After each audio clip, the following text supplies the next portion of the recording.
Joining us now to discuss is the Secretary of the Department of Homeland Security, former South Dakota Governor Kristi Noem. Thanks so much for being here. We really appreciate it. So it's been 4 days since this incident. The FBI is investigating the circumstances around the shooting. What new have investigators learned?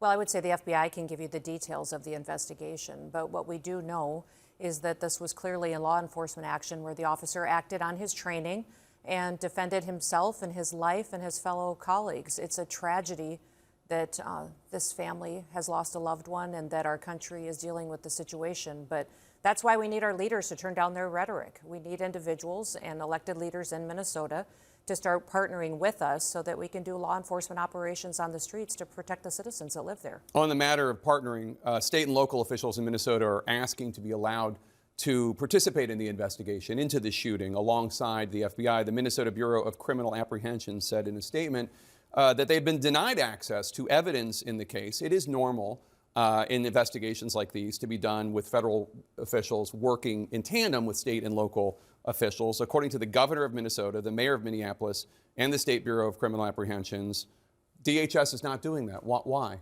Well, we're following the same protocols that we've always followed in these situations. Nothing's changed.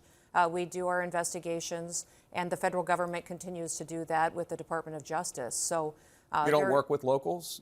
We do work with locals when they work with us, but on the investigation piece of it, ICE and the Department of Homeland Security have a process and a protocol that we've always followed, and we're doing the same thing in this situation. But what do you mean you work with them when they work with you? As far as operations on the ground, we would love that. These sanctuary cities such as Minneapolis are extremely dangerous for American citizens. And Jake, since we've been there, we've arrested dozens and dozens of murderers and rapists, individuals who have assaulted children and sodomized them. We just released a whole list of individuals just in Minnesota that we've arrested since we've surged personnel there, and it's incredible. So we would love it if the Minneapolis Police Force and the governor and the state police department would partner with us to help us do this work. What about partnering when it comes to the investigation? Because Minnesota and Minneapolis say they're being denied access to information, and this took place in their streets. You know, the investigation's happening at the Department of Justice. I run the Department of Homeland Security, and I really will continue to follow the same process that this administration has in place, but also the same process that the last administration did. It's always been the same. Nothing's changed in this process, and we'll make sure that not only do our law enforcement have the opportunity to get the training they need, that they have the support and the backup on the streets that they need, but they also recognize that when a tragedy like this happens, that we'll do the right thing. But officials are saying that the Trump administration, I understand that you're saying that it's the Department of Justice, not DHS.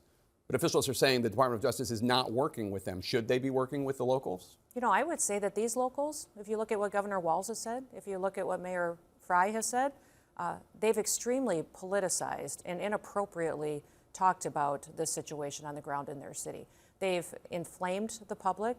They've encouraged the kind of destruction and violence that we've seen in Minneapolis the last several days, and I would encourage them to grow up, get some maturity, act like people who are responsible, who want people to be safe, and the right thing be done. When you use the kind of language that you use against law enforcement officers, they lose their credibility.